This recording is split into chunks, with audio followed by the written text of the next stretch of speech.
Welcome to another episode of Heavy Muscle Radio. I'm Dave Palumbo, and I'm joined, as always, by Chris, the Technician Aceto, on this July 10th, 2017 afternoon. Actually, I'm lying, Chris. It's actually July 9th. It's Sunday. We're recording the day before. But if you guys are listening to this, I probably had a surgery by now. So as people probably know, because I've been whining about it the last couple of weeks, I'm getting my left shoulder replaced on Monday morning. I got to be there at 5:30 in the morning, and I will find out exactly what's going to happen. The problem with shoulder replacement surgery, Chris, is that they can do two different types of shoulders: a regular conventional shoulder replacement or a reverse shoulder. And I don't know which I'm getting yet. Isn't that scary? Well, when are you going to find out? I won't. I guess I really won't find out till I wake up. Besides getting the bill, which one's cheaper? Yeah, I should ask him that. But do you guys give a discount if I do the reverse shoulder, since it seems like it's an easier procedure?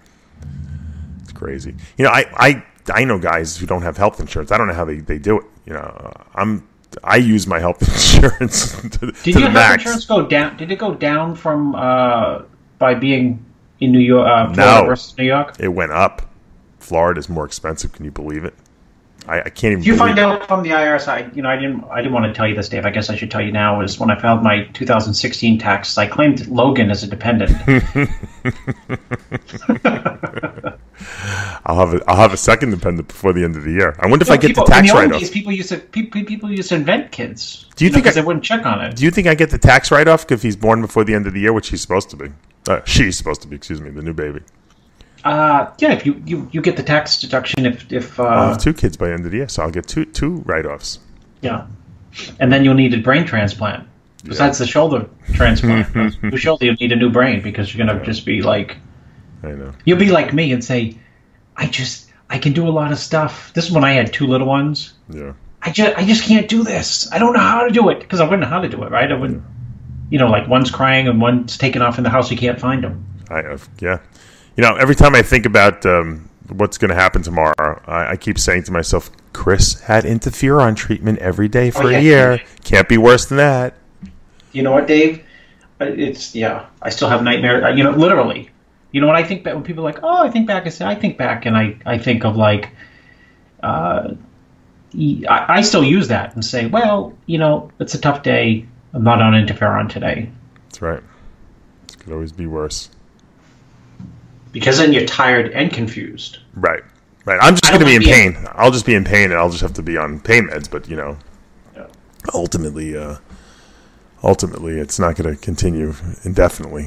So it's a tough thing. I tell people all the time. I'm always we talk about this on the show all the time about how you have to motivate yourself, and you can't be down on yourself, and you can't get depressed, and you have to always have a goal and a focus. And look, there's going to be tough times because life happens. And you have to get through it. And so being a motivator myself, I have to motivate myself. I can't allow myself to succumb to the same negativity that I would tell other people not to succumb to. So I'm not really negative about it. I'm just a little nervous, to be honest with you, because like I said, I don't really know what they're going to do once they get in there. It's all dependent on how my shoulder. It's funny because I have very good flexibility, so you would figure that it would be easy to dislocate my shoulder joint to get to the head of my humerus. Yeah, but you can't. But who knows? Because after all the years, I've needed a shoulder replacement for 15 years, so my body's compensated and developed all kinds of. Why'd you put it off for 15 years? That's a long time to need a shoulder. Because they tell you they don't last that long, so you don't want to get one at 40 and then have to have it replaced twice in your lifetime because no one will give you an exact number because everyone's lasts differently. Some people will last 20 years, some people will last 10 years, some people somewhere in between 10 to 20 years. That's the average. So if I'm 40 and get a shoulder replacement, of course at 40 I'm going to probably not be smart as I am now, and I would probably use it more, and probably by 50 I'd need another one, and that's not good because then by 65 I may need the second one. You don't want to go through the surgery too many times in your lifetime. So I decided mentally that I was going to put this thing off as long as I could, and to be honest with you, the doctors told me that's a good decision. Last as long as you can, and I did. And just the last year, I started saying to Amanda, you know what, it's time. I can't put this off anymore because I became non-functional. Like I'm losing function in especially my left shoulder. Like I can't do a lot of things that I want to do, and I'm in pain at night now. Like when I'm moving around, and it's so it got to the point where I said, okay, I can't do it anymore. Because before that, it sucked in the gym, but I can still, like, I was sleeping at night. At rest, I wasn't in pain at all. So you know when it's time. Because a bell goes off in your head and you say, okay, it's time. It's time. Let's do this thing. Actually, I need both of them done, really, and I'll do the left one because the left one seems to be worse. Although it's weird, in certain movements, like in the gym, the left one doesn't hurt as much as the right one. But in everyday usage, the left one is worse. So I'll get that done. I know a lot of bodybuilders. Sebastian Zona got it done. Victor Munoz got double shoulders done. The Victor Martinez's sometime trainer. Yeah. I saw Aaron Riley, the fitness pro, got shoulder done recently. So there's been a lot of people, and everyone who's gotten it done has told me that afterwards they were glad they got it done, but during the process it wasn't. They weren't so positive about it. I guess it must be a tough. It's not that the rehab is tough. It's just a tough thing to go through because the first 6 weeks you're in a sling, you can't use the arm. There's some annoyances involved, and then of course there's when you have a metal joint in your body, then there's other things you got to be concerned with. When you go to the dentist, you have to pre-medicate because you have metal in your body, because bacteria like to seed themselves on like artificial joints and stuff like that. So when you go to the dentist, it could dislodge bacteria into your bloodstream. So they give you a big dose of like amoxicillin before you go to the dentist or have any dental work. Obviously, in the airport, when you go through the metal detector, you're gonna go huff because of the metal joint. So it's little silly annoyances, I guess you could say. So, and I got to get this shoulder done because we're having the baby, obviously in December. So I want to get this out of the way, and so I'll be somewhat functional by then, I hope. And it's when you get old, this stuff happens. Yep. And you see, you're smart. Really? You just stopped working out. That was probably the smartest thing you did. Trump said you only have a certain amount of recovery ability. That's it, Chris. Everyone's like making fun of Chris for not working out, but he's got no injuries whatsoever. You get the stuck neck when you travel too much. You have to have like Derek Farnsworth stick his fingers through your throat. Yeah, I'm afraid if I continue to work out, it's almost like it's trying to like run an old car, without just replacing stuff. Yeah, the strategy in the gym becomes a lot different when you get a little older. Like my strategy now is once I get these shoulders done is like, yeah, I'd like to train, but I don't need to break any records or anything like that. I'm not looking to, because the more you push the joint, the last little, it doesn't last as long. So there's got to be like a fine line. The problem is, and the doctor told me this because he's a bodybuilder himself. He said, "This is the problem. You're saying right now that you're not going to lift heavy, you're not going to push this joint. But what's going to happen is when you're out of pain," he said, "it's going to be a lot easier to surpass your limits that you set on yourself because you're not going to be in pain. You're going to be like, well, I can do this, And that's therein lies the problem," he says. So it is what it is, I guess. That's my so 3:30 in the morning. We leave for Tampa. Drive there. I'm going to try to. The drive is how long? How long is it? It's about 2.5 hours. But Florida driving is a lot easier than New York driving, so it should be a straight fly. We might even get there earlier because it's in the middle of the night essentially, and I'll get there and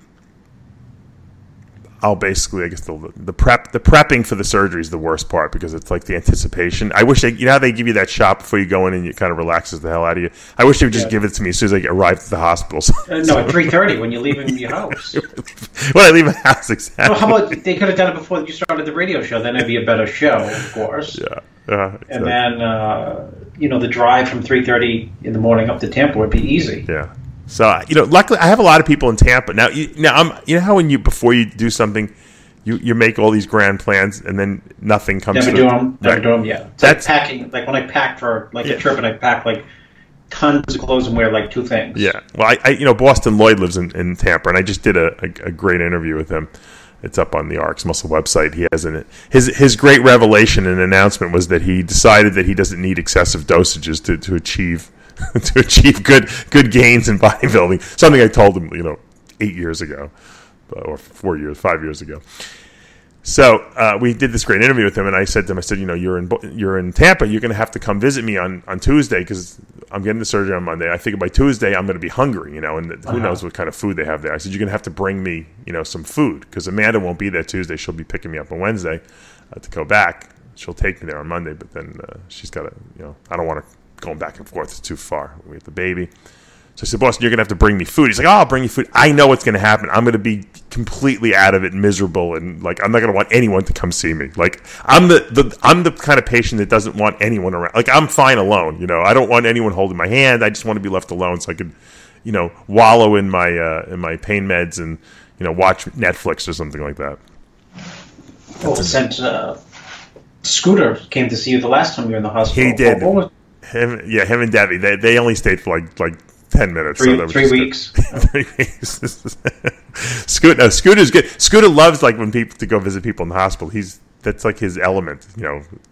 He figures he can drop in and see 3 doctors while he's there. Yeah, he might be able to make a social connection with the doctor if he needs anything. Scooter Honig. Scooter, he still calls me every day, and we're always talking and bullshit up a storm. But he hasn't slept in 10 years, right? Yeah, I know that. Yeah, he might have the world's all-time record for the least amount of sleep over the course of a lifetime. So what's he do for it? Nothing. He just doesn't sleep. He worries. Well, he's up worrying. If you're worrying all the time, you have no time to sleep. What's he worrying about? I don't know. He's worrying that he's I don't know. His blood work is not going to come back good that he gets done every week. Scooter, for those of you who don't know who we're talking about, Scooter Honig is a mutual friend of ours, and Chris knows him more than I do. And he trains a lot of celebrities: LL Cool J, Leonardo DiCaprio. He has a lot of the top boxers. He trains. He's an super intense guy, but he's in his, what is he? He's got to be over 60 now. He's in his 60s. It's ridiculous. He looks like he's in his 40s, and he's a hypochondriac. And he goes to if you need a doctor, you call Scooter because he's got a doctor for everything. And the best doctor. When he gets blood work, guys send me blood work, Chris, 3 pages of blood work. He gets 35 pages done of blood work every single time he goes. This test that I have to look them up. I don't even know what they are. I'm like, why are you getting this done? He's got to just be sure. Maybe he's hoping for something bad. But that's the problem. Subliminally. Yeah, people like him get weird diseases because they create them in their mind. Yeah. They actually will them into existence. But he he eats perfectly. He takes care of himself. He runs. He's unbelievable. He's like one of these guys at 100 is going to be run a marathon. They'll say the Scooter Honig, 100 years old, completed the fastest marathon in the history of 100-year-olds. He's gonna call me up, or he's gonna call you up. We won't be alive, Chris. We're gonna collapse into a nursing home, and he's gonna. No, we may be alive. We may be alive when he's 100. Yeah, not when we're 100. And he's going to say, Dave, what happened to Chris? He got so old. And you're going to say he's 70. And Scooter's going to be 85 and still working out twice a day. Yeah, exactly. I know, but he didn't take care of himself. I told him. He'll say, I told Chris. Exactly. That's exactly what it's going to be. Look, getting old doesn't mean, the falling apart. We make fun of it and everything like that, but there's definitely challenges associated with it as we age. Your body, the injuries that you incur earlier in life start to creep up and haunt you a little bit. My dad blames everything on playing football. Even though it probably has no relevance whatsoever, his memory loss, his hip replacements, his arthritic pain, everything is football, right? And he could actually pinpoint it to the specific hits that he took. That he can remember these hits. He can't remember what he had 5 minutes before for lunch, but he knows the hit he took at this game and the hit he took in his head in that game, and when the guy rang his bell in this one, and the tackle he made in this other game, and he can attribute every injury or everything that's going wrong with his body to football injuries. And no, you want to, Dave? I'm not kidding. You probably should come up to do a show with my father. My father can remember every sports injury that he had from high school. Oh, he's the same way. All football related. Isn't that so funny? Our dad's like very similar. But he'll use it as an excuse to like. When I was little, he'd say, "Go downstairs and get me something," and I'd say, and he'd say, "I have a football injury." I'm dead serious. Oh my God, I love it. I love it. I'm trying to think what my dad did recently. I go see him I got to go see him today actually too. Because he's not going to remember that I'm getting a shoulder replacement. I've told him 400 times already. I know what. I went there the other day, and the nurses came up to me, and they're like, "Your father is such an amazing artist." I'm like, "What do you artist?" Yeah, sounds like me. They're taking him to my dad is the guy who doesn't want to leave his room, but he's obviously going down to all these activities they're taking him to, but he just doesn't remember he's doing it. And I guess they must have had some kind of art class, and they're like, "You should get your dad a sketchbook." I'm like, "What is he drawing?" They're like, he sketched the teacher or something like that. Or whoever came in to teach this art class, he sketched the person, and everyone was like acting like he was Michelangelo there, this sketch he did of them.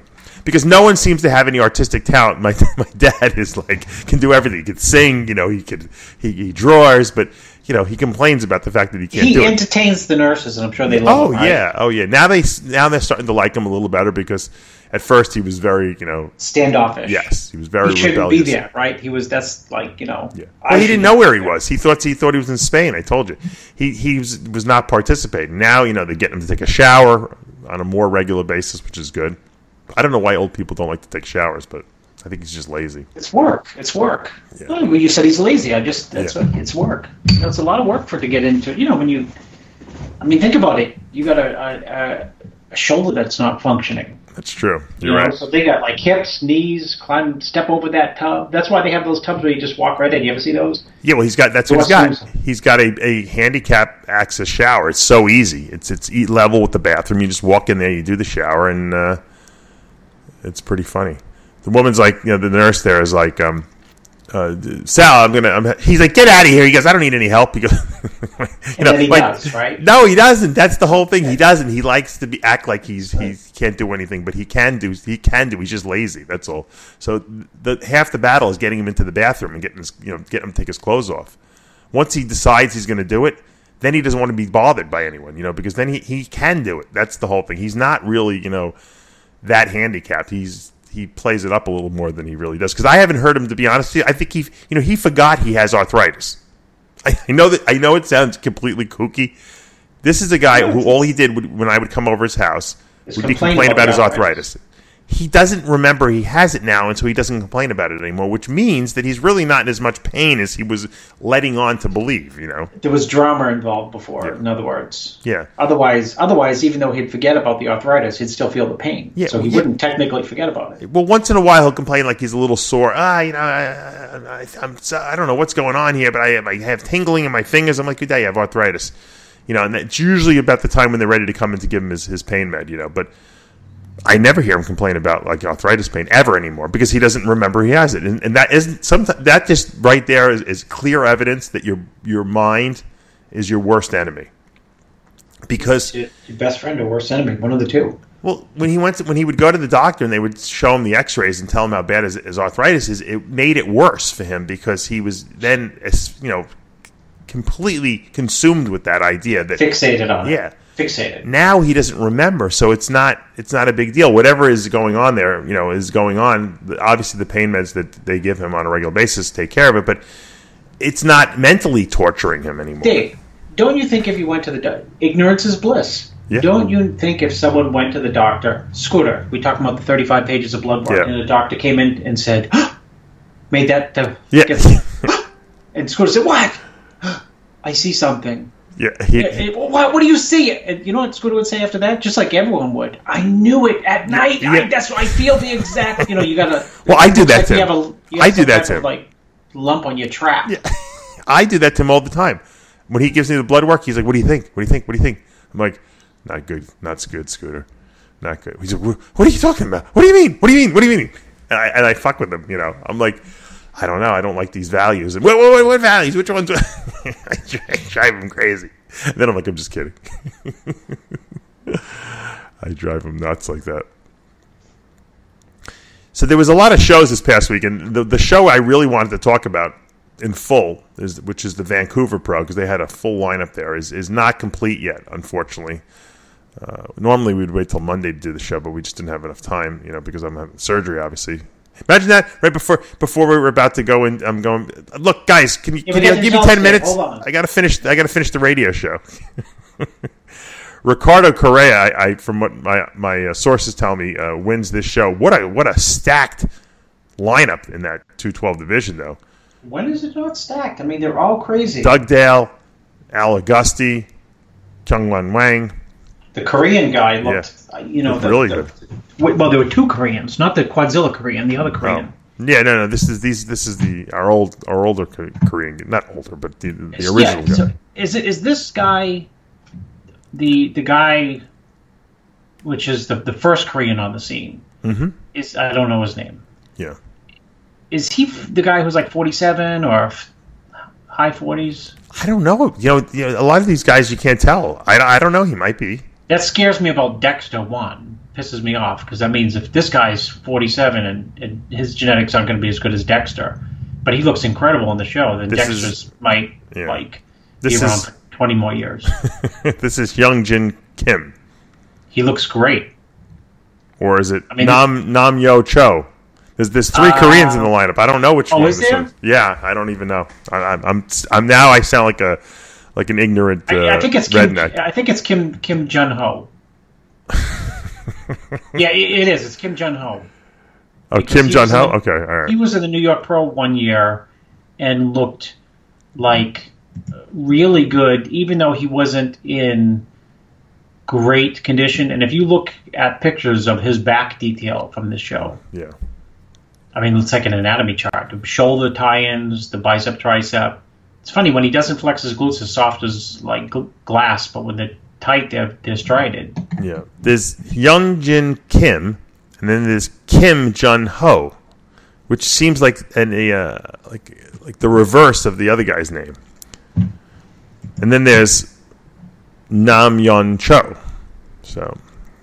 Well, you got Ricardo Correa and Eduardo Correa. What's the difference there? Yeah. One letter. That's true. Yeah, I didn't even think about that. If it was on, what's that show with where you flip the letters with Vanna White? The Wheel of Fortune. Wheel of Fortune. If they said 212, great 212 bodybuilder, and they had it's the correct spelling Correia, and then Ricardo versus Eduardo. Well, he's Correa, Correia. Yeah, is he the same spelling? I don't think so. Ricardo versus Eduardo. No, but does Eduardo Correa spell his name the same way, the last name? Oh, I think it's close enough. It's close enough that it would throw what's his face, Dookie over at MD. I didn't want to bring him up. Oh my god! You ever see people make catastrophic mistakes on that show? Yeah. They read the answer wrong. They got every letter showing and they just read it wrong. And they're like, sorry, you lost. You lost $10 million. Lost. I got every letter turned over. What are you talking about? I lost. I would go nuts. You know what that's about? That's about the excitement, crazy level of excitement. Maybe someone can win a big right, but you know what I would do? And it says RxMuscle, and the guy can't read it. RxMuscle. The problem is that some of these people are foreign, and they you know how like George Farrad forgets to add S's, pluralizes his words. Yeah, he can't conjugate. Right, but it's just that he just doesn't. That's how he speaks, just because how he learned how to speak English. He doesn't say plurals. He just everything is singular, and it's really just it's a translation issue. But if he read the title of the thing, he could solve the whole puzzle, and he would say it wrong. They wouldn't give him the money. That's kind of a little racist, or I don't know if it's racist, if it's biased. So anyway. Kim Jun Ho looked really good, I will say that. But this just tells you, look, George Peterson, who was second at New York Pro, was sixth here. And he looked pretty damn good, I got to tell you. He looked good. And so for him not to make the top, the top 2 or 3 guys in this thing, it just tells you how good this lineup is, Yeah. Well, I think Correa is the real deal. This guy is going to be very dangerous, don't you think, at the Olympia? I think he is. He's got some crazy arms on him. I'll give him that. I think he is. a spoiler, meaning what is going to dictate his placing is where he's going to get called out. But to me, like the front lat spread, he looks a lot bigger than 212. To me, he just looks like a bigger than a 212 guy. Yeah. I don't know if he's 222 and then sucks it down, and he's in very, very good shape. I think he's in better shape than the pictures show. I'm reading. You know what? I'm a dope. Everyone probably already picked this up already. I'm reading the wrong names, I think. Oh, no, I'm not. I'm not reading the you're not. I'm reading the right names. I was looking at the wrong pictures. That's what I was doing. I get the right pictures. I was looking at the classic physique pictures. But I see him now. I got the Dugdale. This Correa guy is, like you said, so good because he's got like a lot of wow to his physique, don't you think? Yeah, I'm telling you, he's a lot better than showing up in these pictures. I can tell by the front lat spread is a lot better in real life, I guarantee, than it shows in these pictures. And the side chest is smoking. Most muscular is smoking. The back is mostly smoking. Dugdale looks pretty damn freaking good in these pictures, too. Dugdale looks very, very good. Dugdale, I think, gets beat here based on Correa has got bigger arms, and he's got wider lats at the top, and that puts him over the edge. He's wide. I'm looking at the side chest, which is one of Dugdale's best poses. The side shots. Correa is just wacky looking. I told you, side chest, front lat spread, side chest is sensational. That Korean guy though is really good though too. I'm telling you, look at go through the pictures. I'd like to see him next to like Sean Clarita, wouldn't you? That would be a great freaking comparison because that's right there. That's like I would call that the mini me class, because they're a little shorter than everyone else. Look, Clarita, this guy's got crazy glutes. He blasts. I was going to say look at him next to Correa because on the back double, for example, there's more to see. That's for sure. I like him a lot. Correa's thicker. Yeah. But he blasts Al Auguste, who's thicker on that shot. Yeah. Not even close. Yeah, and I agree. I mean, he's got how about the front double, the flow to it? Unbelievable. He's really good. I don't know if I ever remember seeing this guy. He was at the New York Pro like 2 years ago. I think he was second. It was weird. He was like soft in a lot of areas, but still very separated. And he got a high place, and he worked himself up. And people were like, "What a gift!" And he probably placed a couple places higher than he probably should have, but you could see he's good. He's definitely good. He's been in other shows too. I mean, there's so many shows. He's been in shows where he's looked very, very good as well. He's gotten a lot better than he was, that's for sure. He's put on a lot more quality muscle. His freaking conditioning is nasty. I'm telling you, the 212 guys have really impressed me over the last couple seasons. I got to be honest with you. They've added a lot of excitement to the classes. Well, it's like 40 people deep in any show, Yeah. But they were all in shape, these guys. The open guys are never in this kind of You see, the last call-out was Dugdale and the Korean. Correa? And the Korean guy? No, so I think it's Correa for first, right? I'm guessing. Yeah, Correa won, then Dugdale, which I guess when you put Dugdale next to him, you can see that Dugdale's rounder through the shoulders, pecs, hamstring hang on the side. Yeah, I would go with Dugdale. What a great classic physique lineup they had, too. I mean, amazing. Really, really amazing. Like I said, that now I'm talking about George Peterson. George Peterson has to settle for sixth in the classic physique. That's where I screwed up, the classic lineup. Where do you see the results? I don't have the results, but I just know because my friend Justin works with George. Okay. I know he took sixth, which he was very upset with. But I'm going to go back. Justin was upset with it, or George was upset with it? I think they were both upset with it. But I'm going to go back to what you said originally about George because you were so right. I'm always right on these things. When I see pictures of him on stage, he looks like a bodybuilder. He doesn't look like a classic physique guy. You got to give him first. I mean, you have to give him first. There's an element of classic that is intangible, and he looks more powerful than he looks classic. And what's going to happen, I think, is almost like this weird scenario is if you had, for example, the call out of him versus who's the guy who's in first place. I don't even know who won, to be honest with you. Okay, well, it's a tall black guy with good V-taper. He looks awesome, that guy. Great skin tone. Not as thick as, you probably think he needs to be, but under the lights, plenty thick enough with attributes that make him look, quote, classic. Rylon McDougal Batiste. That's who won. Justin told me. And where's he from? I don't even know. Houston, Texas. He's from. Yeah, he looks very. I don't even know where he turned pro. I got to get him on the show up in the next couple of weeks because he did look very impressive. I mean the height definitely. Look at the height. Absolutely worked for him here. He's definitely, when we talk about a dark horse in the lineup, no one expected this guy to come in and win.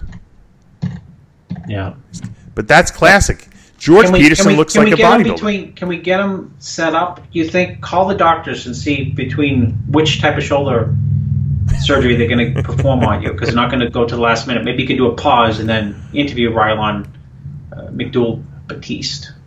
Maybe Christian Duke can come and actually film the surgery for me, and he can do like a live play-by-play because I hear he's for hire. The doctor. That would be great. Live play-by-play. Doctor just entered. Doctor says he listens to RxMuscle radio show. Doctor wants to know, as asking Dave, if Kai is actually going to accept the invitation to the Olympia. He doesn't know. Dave's talking in circles now. The pain medication is kicking in. He's talking about snakes and not bodybuilding with the doctor. I told you, this doctor told me that he's the Lee Haney of shoulder replacements. He goes, I'm not the Arnold. Arnold is Mattson out in Seattle. I'm the Lee Haney. I said, I'll take Haney any day. I said, I'm the Lee Haney. I said, as long as you're not the George Farah of surgeons. Good thing he's not the Boston Lloyd. He may just go in there and experiment and switch shoulders. Put the right on the left and left on the right. He'd be like a Frankenstein. Yeah. No, Boston Lloyd would just inject like 100 units of GH into my shoulder, like after they did the surgery. After they put the replacement in there to help heal it. That's all. That would be the difference. Yeah. Which might not be a bad idea.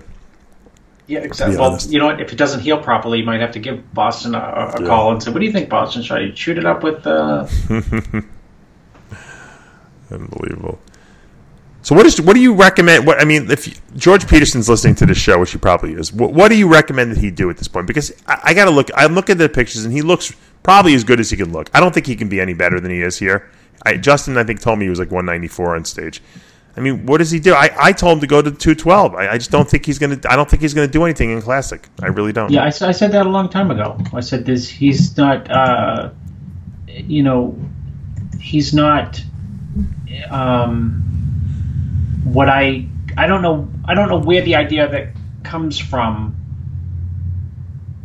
I'm going to tell you what he doesn't have, and then maybe you could comment. How about this? Where does the idea come from? I'm a classic bodybuilder.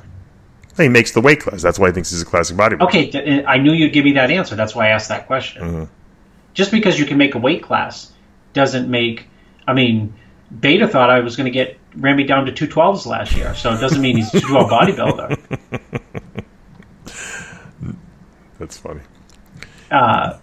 You know what I mean? So I don't know if has too much of a power look to be a classic.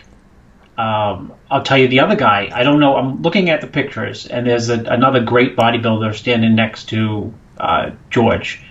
And to me, he has almost too much of a power look to...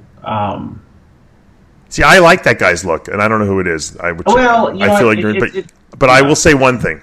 George Peterson has a very short torso. And guys with short torsos, Kai Green is one of them, don't have what you call classic look. Okay, it seems like the best classic physique guys out there are these guys with these very long waists, which gives them this very narrowish look on the waistline with a lot of abdominal showing. And when they twist, it looks impressive, and that seems to be the classic look. Like if you don't have a long torso, I don't think you're going to be a good classic physique guy. I just think that's almost what separates bodybuilders from classic. It's the waist length.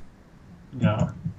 You know what I'm talking about? Yeah, I know exactly what you mean. It's waist length, and it's a squareness to the pecs, shoulders, and triceps. Well, George has got the pecs, shoulders, and triceps. He just has a very short waist, and it makes him look squatty, you know? Yeah. Which is good for bodybuilding. You call it squatty, I call it, like, powerful. Mm-hmm. Yeah, it makes him look like a little. He looks like Tank Abbott. I'm Tank Abbott. He looks like Tank Dixon. No, he doesn't. Like now I'm turning it into MMA. He looks like Tank Dixon, George, like a smaller version of him, and that's going to do very well in 212. It's just not going to do well in classic. It's and it is what it is. I'm looking at a twisting back shot, kneeling down that Correa is doing, and I'm like fucking wowed by it. I don't know if you saw that picture. You mean Batista or the classic or the classic? Classic. This in the classic division. It looks like that's a Cedric shot. That 3/4 crazy. He's on his knees, one knee, and he's kneeling. I'm looking at it too. It's a wacky pose. I guess it's funny because all these guys for their favorite classic pose always hit a front like double bicep with one arm up, maybe one hand behind their head.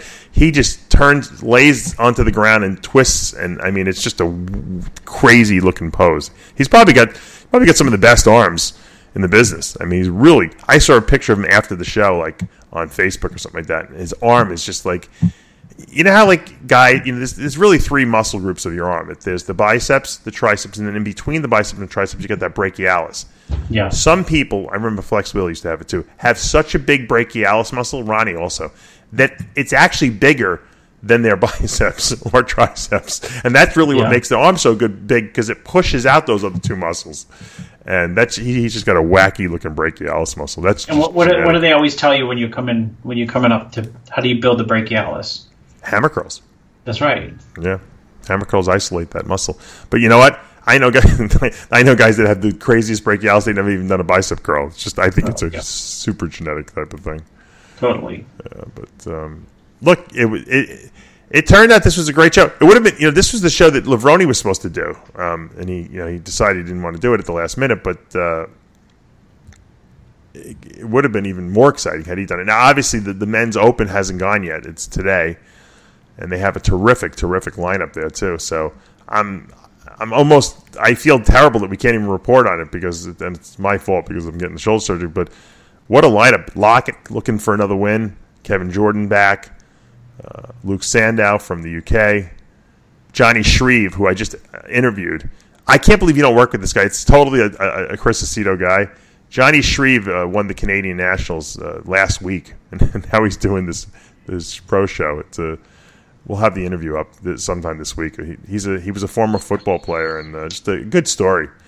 He overcame a lot of obstacles to get where he is, but he did it. And he might surprise a few people in this lineup. Fred Small's in the lineup. Paulo Almeida, who's really raising your guy Henry Pierre. I know.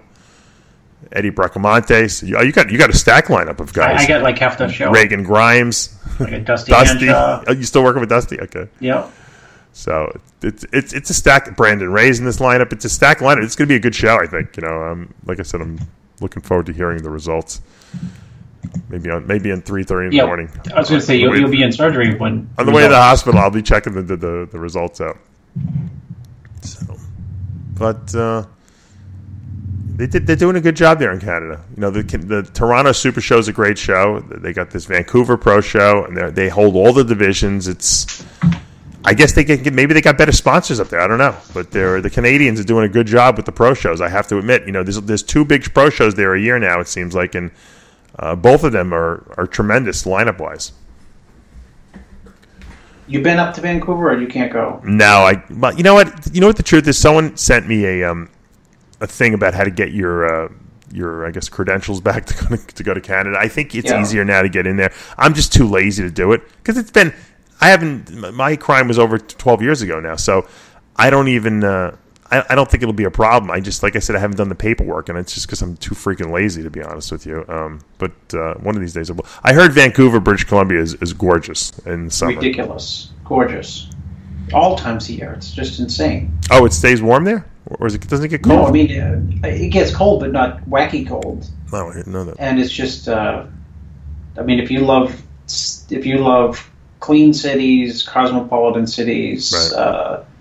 If you love mountains, ocean, and lakes, all in one setting. Yeah. It's the place to be. All right, I'll stay in Florida. It's nice warm weather all the time. I haven't experienced one bad day yet. Even when it rains, it's nice here. And it does rain every day in the summer for about 2 hours, an hour or so. How's your garden come in? Growing like crazy because all the rain. My wife and I are obsessed. Thank God she's obsessed with it too. We're both obsessed with trees and stuff and planting stuff.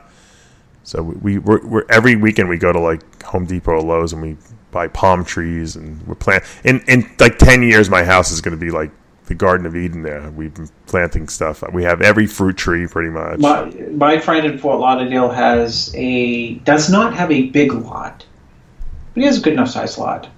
But it's like every food that can grow in that type of climate is growing in that backyard. I love it. It's great. And coming right out of it's all of it tastes incredible, right? Oh yeah, absolutely. I planted this Barbados cherry tree when we moved here about 9 months ago, and it's still small, but it produced a couple cherries. And I'm like, these are not the cherries that I like, they don't taste like Bing cherries, you get in the supermarket, but it's still coming off my tree, so I'm eating them. We planted some avocado trees, we planted some star fruits and grapefruits, oranges, and papayas. We got everything. I got the grapes. I think I told you we planted the garden, the tomatoes, and all that stuff. Everything's like I said, growing really well now because it seriously rains so much every day, like for a very brief period of time. It doesn't ruin the day by any means, and it always happens like later in the day that stuff's growing like crazy. So it's kind of fun.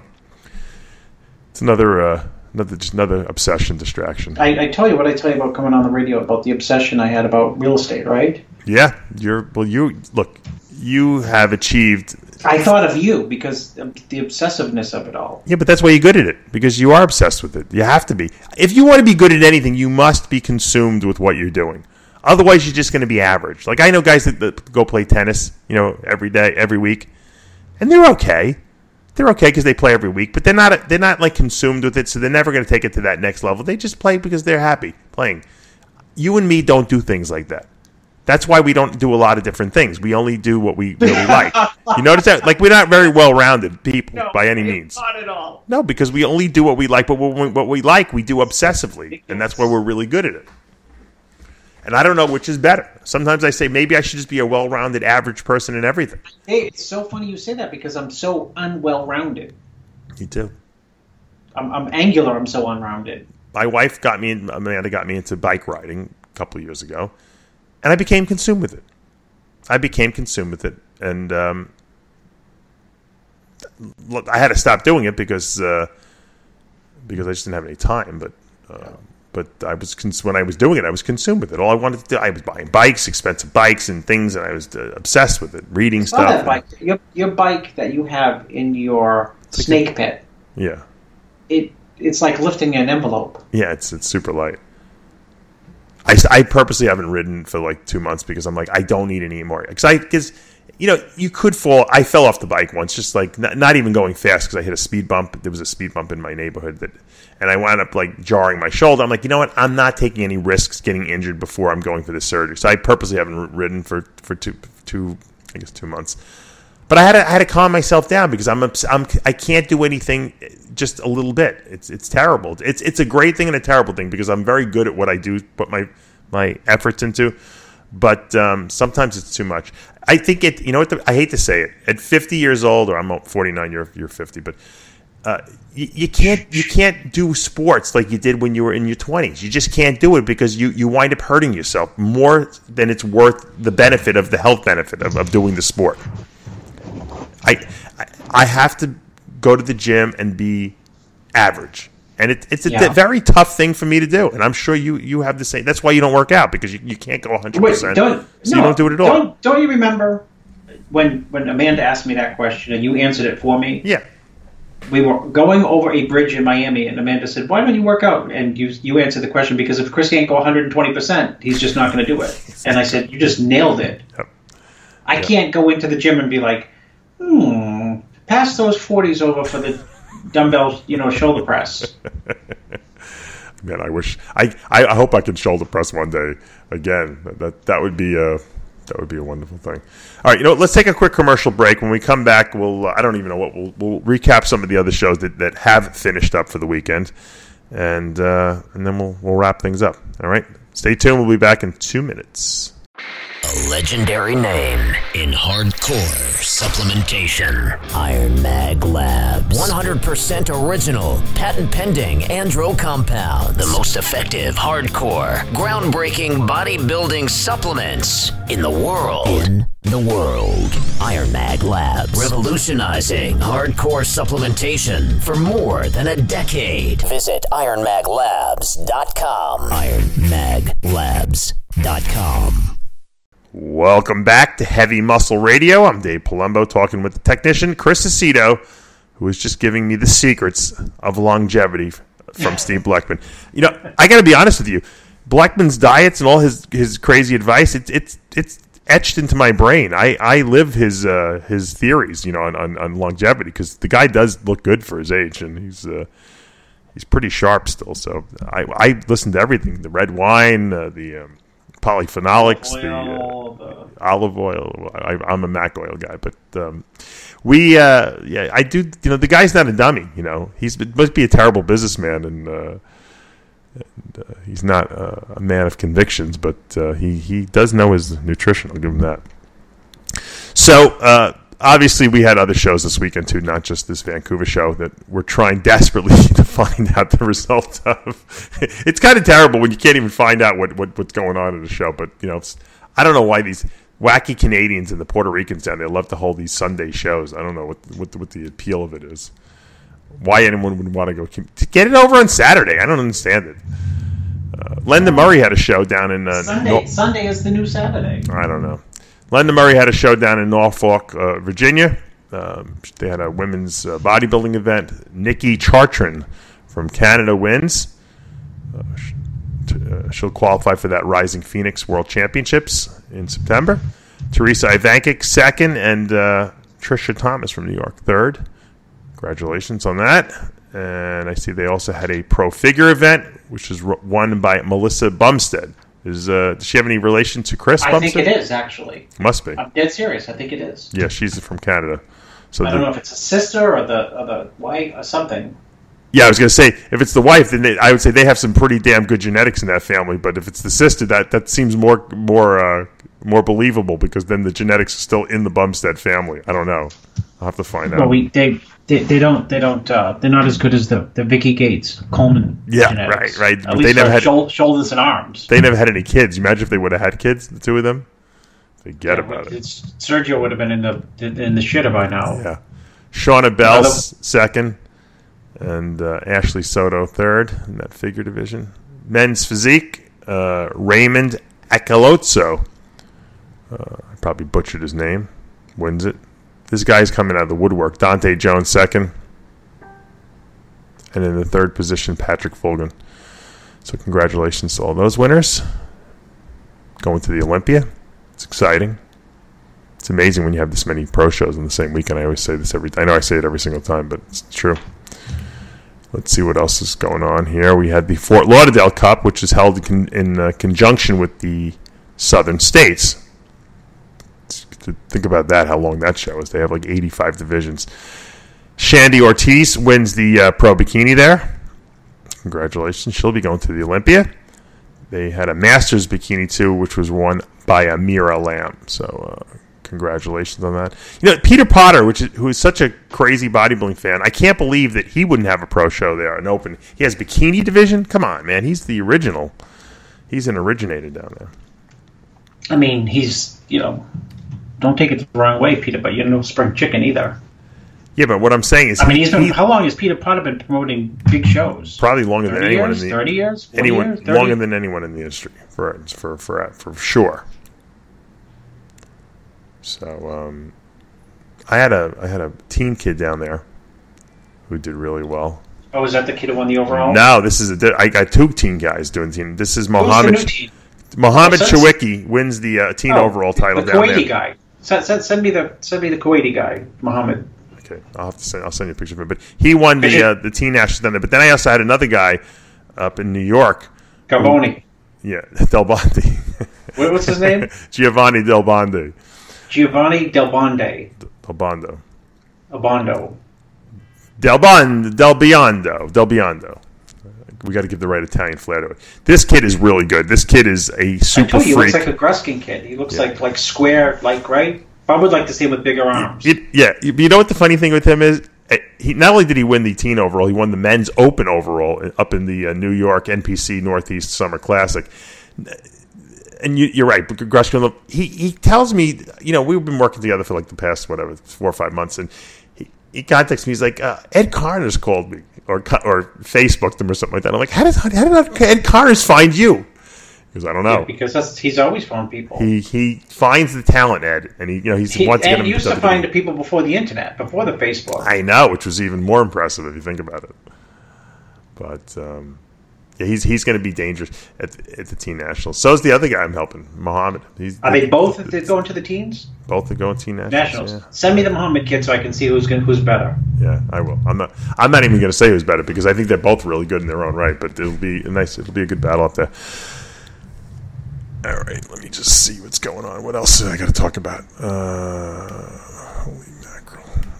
All right, so that was the Fort Lauderdale Cup. Let me see what else was going on this past weekend.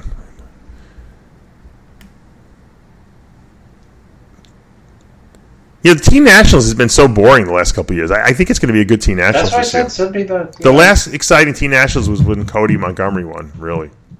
Yeah.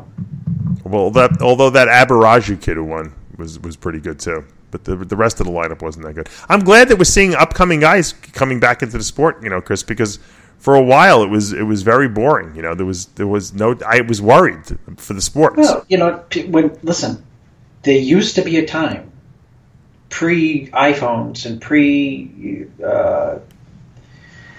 pre-internet, way pre-internet, and pre-video games when the Long Island Bodybuilding Championships teenage division would be the toughest division. And they'd have like 40, there'd be like 3 classes with like 30 guys a class. You're right. I can remember going to see the Suburban with Bob Gruskin in 1984. And there must have been like 60 teenagers in the show. Isn't that crazy? And you'd get some freak to like cross over to the Open, and he'd be like second in the Open, and people would be like, "Oh, this guy's going to go to the Olympia in a few years." Because think about it. Gaspari was he 20 or 21 in his first Olympia? 22. He was young. Could have been much older than that. So he was 2-3 years removed from puberty. No, from being a teenager, right? So, I mean, think of the people that inspired in the New Jersey area, teenage bodybuilders. Are you playing the drums over there, Chris? No, that's the 3-year-old above me. That's great. 16-foot ceilings, and you can still... God only knows. Maybe he's mad over something. Oh, that's funny. His blood sugar may be low. I don't know. Give him some peanut butter and rice cake and jam on a rice cake. Yeah. See if his... Exactly. That's what happens when you have kids running around. But seriously, so it's weird, right? That now you go to Peter Potter, ask him, ask Ed Connors.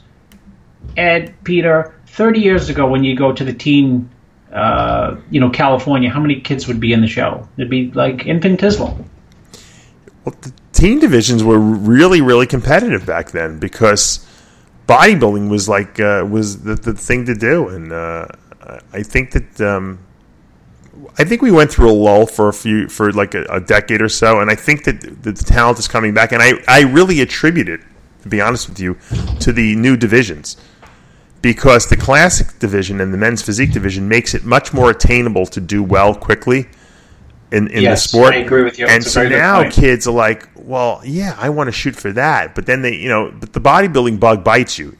You as a man, at least, you cannot get away from that body. The bodybuilding division is very enticing. A lot of people are intimidated by how these guys look, so they start out in physique or classic, But then they ultimately all want to go to open because that's the glory, at least in your mind, the delusional glory, I should say. Very few people can stick in like men's physique or classic and not really in their mind say, hey, I want to go up to the open. They may not do it, but everyone wants to be big and huge and ripped and stuff like that. At least I'd say 99% of the people. Very few people are balanced enough where they could say, you know what, I have enough muscle now. I think I'm just going to stick in this class, It just doesn't happen. It doesn't happen. Look at Sadiq and all these guys. When they first were in men's physique, they're like, oh, we're physique guys, we're models, and we don't want to get too big. And now they're all like, going into classic physique. And before you know it, Sadiq will be in the open class, So I don't I think it's great for the sport. It's a good nurturing ground to get people sucked in and then, have them progress and evolve up to the other classes. It's a brilliant move. They did it for the women's classes, and now that we have it for the men's class, I think we're going to see the talent pool increase quite a bit. But it seems like a lot of the talent's coming from outside of the U.S. We have a lot of, the Canadians that are coming in really good. The U.K. guys are kicking ass now. The Middle Eastern guys obviously are doing well. So it seems like more of a melting pot now of talent rather than just everyone coming out of the U.S. the way it used to be. How's that pounding for you? The pounding's good. He's keeping a good beat too. No, it's. I think that's a good point. That for a teenager, that something looks attainable up there, versus unattainable. But there's still, it's still odd that there was such a drop off for so long, and even now that there's, not a lot of depth or just not a lot of total number of competitors. Because when you're a teenager, you want to get big, I guess, but I guess there's other distractions. The biggest challenge for a teen guy is burnout. I think that's what happens. They get so consumed with what they're doing, and they do so well at it. Some of these guys, and then they go to then they have to get to the next level, and it's like, whoa, I got to start over again now. This guy, Giovanni, I'm helping. He's a legitimate open guy already.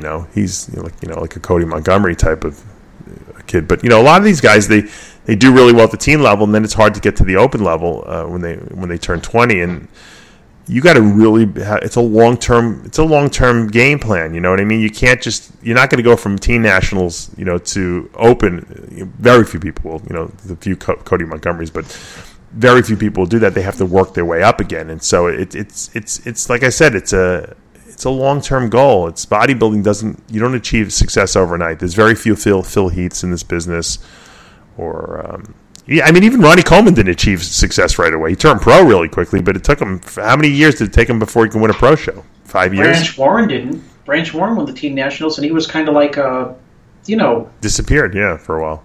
Disappeared, came back. I think he won like a pro. He just. It wasn't. It took him until 2002 to turn pro. I mean, right? Or 2001 or something like that. Or one or two. Assuming, you know what? That's funny. I assumed he turned pro first time out. No, he didn't. Not at all. I remember when he came back and for that pro win, he looked like a different person from the year before. So he made some good results. Look, everyone's bodies evolve at different paces, and you have to just. It's a long-term obsession. We talked about obsessions earlier. You have to be in love with what you're doing, or you will never be a good bodybuilder, because it requires too much mental and physical focus. And if you don't have that focus because you don't love it, you're kind of doing it because you just want the accolades, you'll burn out. You'll burn out every time. But if you love it, you'll never burn out because you'll want to do it so much that even if you got to take a break here and there, or take a little relax here and there, or get in. The only way I used to take breaks is when I got injured. So every time I got injured, that was when I would grow and recover and mentally reformulate my game plan. But the point is that if you don't have that love of what you're doing, you won't last. And you think Dexter Jackson doesn't love bodybuilding? Of course he does. He would never be able to do it at the level he's competing at for so long if he didn't absolutely love the lifestyle. And he still lives it. He has an apartment in California. He trains with Charles Glass, or now the new guy. He has his meals prepared for him. I mean, I don't even know how he does it, because I would be so bored with doing that same rigmarole that I've done, from my 20s and 30s. I couldn't do it now in my 40s. So he loves the sport. That's why he still does it. And I think that's part of the requirements of being a very good bodybuilder. Not just genetics, not just work ethic in the gym. It's do you love the sport? Would you say you loved the sport when you competed? Oh yeah, I love the sport. Yeah. I loved the sport. I don't love it anymore, but I like seeing people make progress with their own bodies. Well, you love the sport. You love it in a different sense now. You love it in a different way. Yeah, a different way. In a teaching or coaching way, you like it now. Yeah, but it's a different. I guess a different. People ask me, love. People ask me, well, how do you, because a lot of people can't stop wanting to compete, and they're like, how did you just stop and you don't miss it? You ever want to get up on stage again? I'm like, no, because I've gotten past that. I got it out of my system. I achieved whatever level. It. Yeah. I achieved whatever level. I gave 100% for so long that I reached a point where I'm like, okay, I can't do better than I did, and that was the end for me. The craziest anomaly ever, though, is the strangest was because you got it out of your system. I guess that's a way of saying it. Or you moved on, or you accomplished what you wanted to accomplish, or got out of it what you wanted to get out of it. I don't think anyone's as crazy about bodybuilding. The two craziest people, three that I've met, is Joe Weider. Was completely nuts about bodybuilding. Eat, sleep, every ounce of every day bodybuilding. Right. Serge Nubret. Right. Completely consumed by bodybuilding. And Milos. And Blackman. But, Serge Nubret trained to the day he died. In other words, he trained. And I think Joe himself would want to train. And he did at home, but, he had his business to take care of. Sure. But Milos, that statement when you interviewed him, competing in like record-breaking number of shows, always either in good shape or very, very good shape or tremendous shape, just stopping one day, taking a break and saying, I'm going to come back to it, and said, oh, that was it. There was nothing left. Yeah, he burnt himself out essentially, too. It was odd, you know what I mean? Because But as a competitor, Chris, I think what happens, and I think this is what happened to Milos, when you step away for a second from the sport, you start to analyze, okay, how can I be better than I was? And I think Milos was starting to get injuries too, and he had some, his physique wasn't looking as fresh as it used to. And I think he realized, hey, I can't be better than I was, so why would I put that much time, effort, energy, money into what I'm doing if I can't be as good as I was? And I think that, because he's a smart dude, he's a smart guy, he's intelligent, and I think he analyzed the situation, Milos, the mind, and said, you know what, I could be a better coach at this point than I could be better than a competitor, and I could probably make a living from it. And after all, when all is said and done, all this time you put into the sport competing, it's got to have a payoff at the end of the day.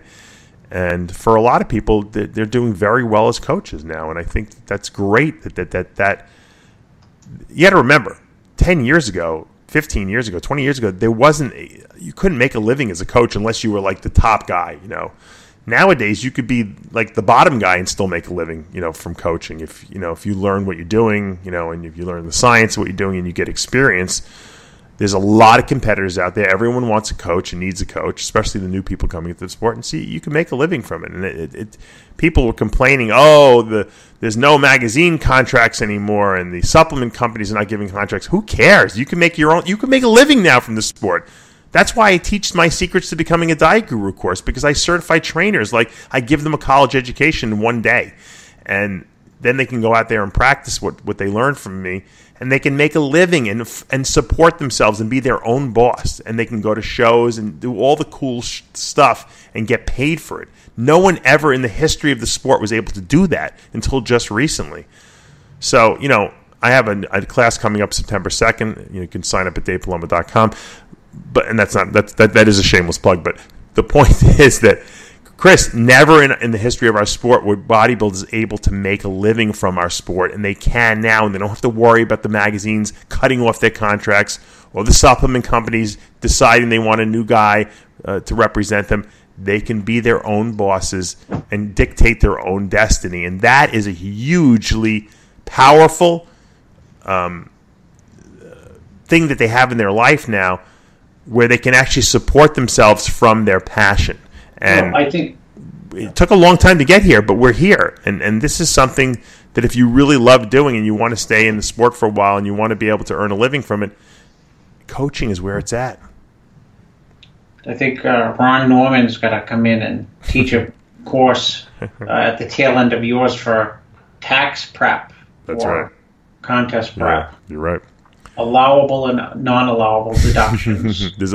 You got to get yourself a good accountant, because there is a lot of, you can deduct a lot as a coach, because your travel, your car, your supplements, your food, everything's tax deductible, and when you're coaching people. So look, there's a lot of opportunity in our industry now, and that's what's going to grow it.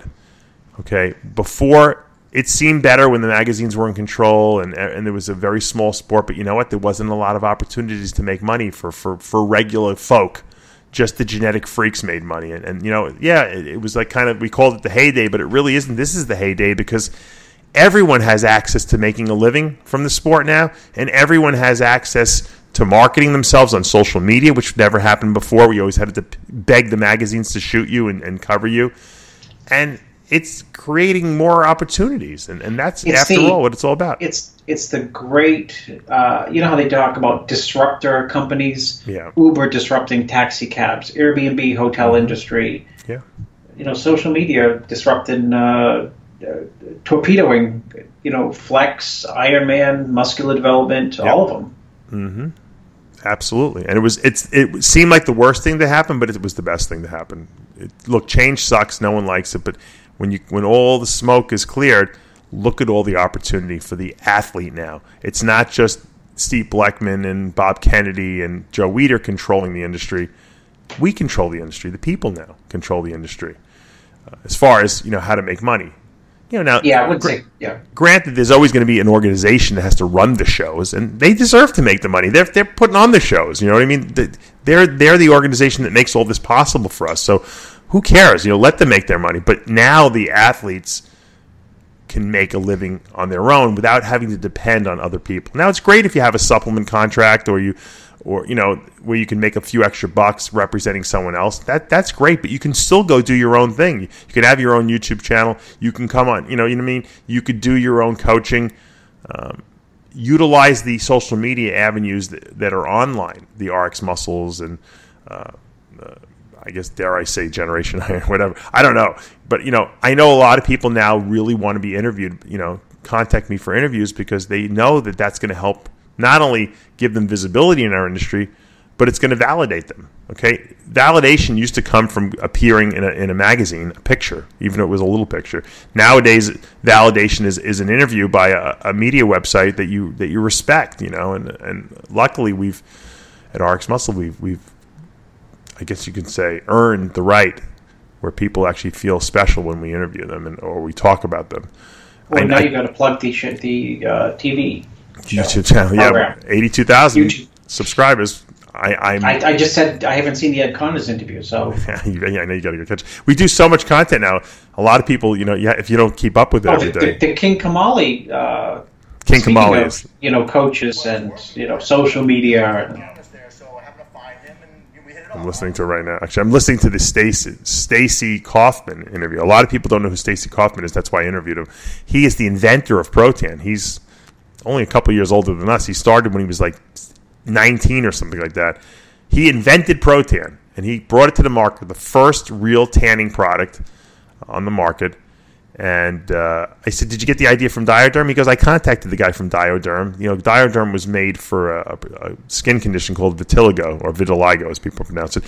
And it was where people lose pigment, the Michael Jackson disease, they call it. And so he went and he met with the guy. He actually became friends with him.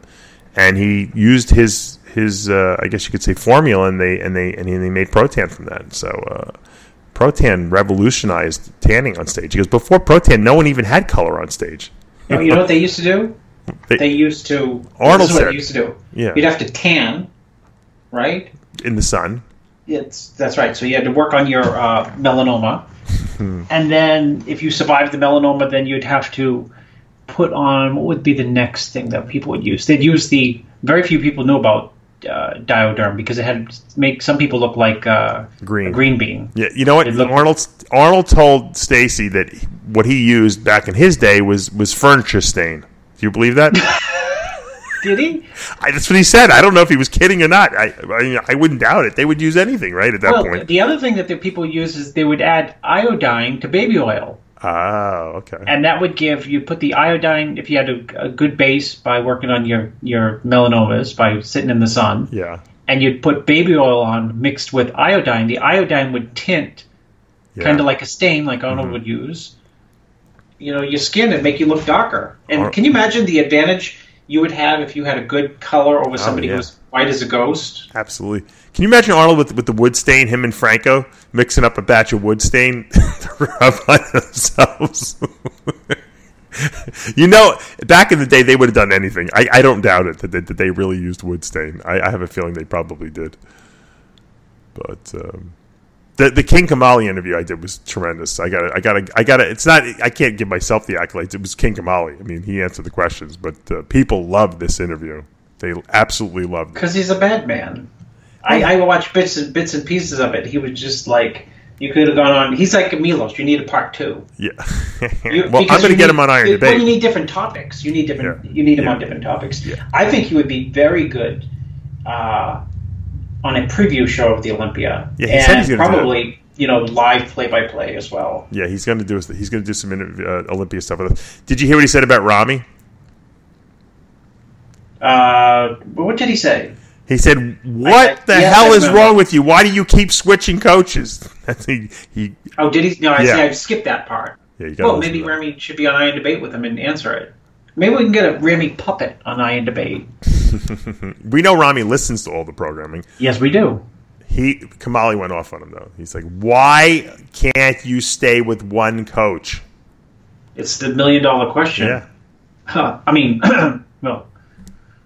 That's almost literal, Dave. Yeah, he thinks he's going to bust at the Olympia. He doesn't think he's going to because of this instability in what he's doing.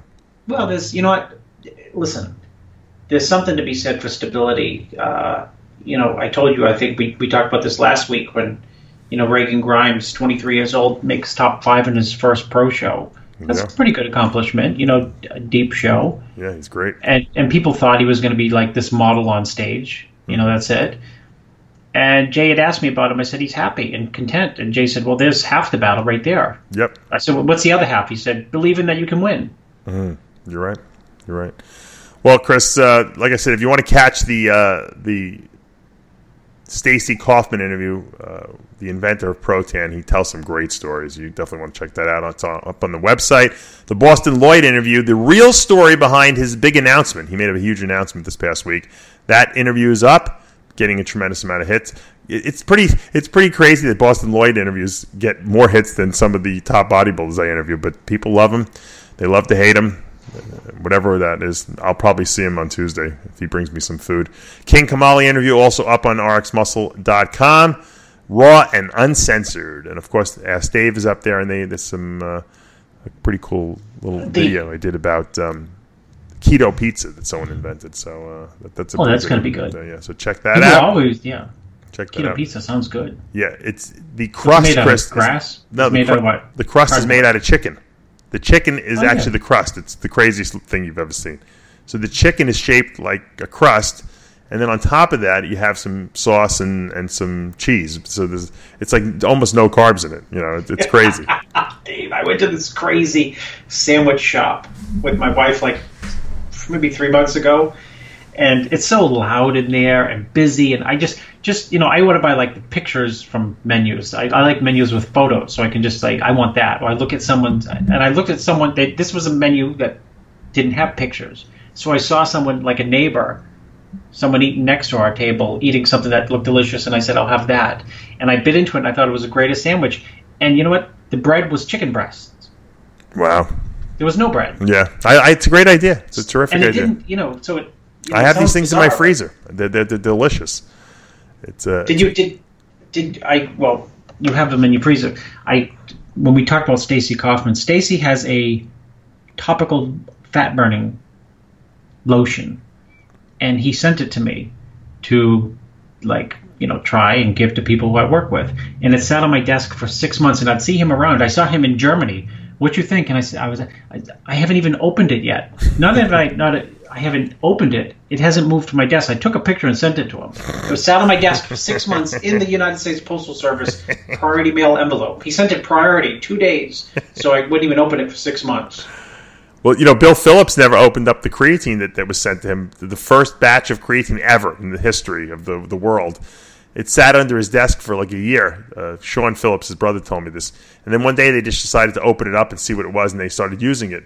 And they were getting, strength gains, muscle gains, and they're like, this stuff's good. What the hell is this stuff? And that's how creatine was first. And who claims, let's play Jeopardy, who claims to be the first to bring it to market? Twin Lab had it first. Anthony Almada invented the thing, and Bleckman claims that he had it first, which was such a lie. Anthony Almada was so pissed off when I told him that. I said, Bleckman said he had it first. He goes, I invented the stuff. I brought it to market first. He goes, so that's Bleckman for you. All right, I got to go. I gotta get in the car and start driving. I gotta start driving to the hospital, get surgery. Hopefully, look, guys. Hopefully, I'll be back next week. If I'm back next week, then you know what, all went well. If I'm not, then that's not a good sign. Chris, enjoy your day. For now, we're out of time. Until next week, remember, with Heavy Muscle Radio, the truth hurts.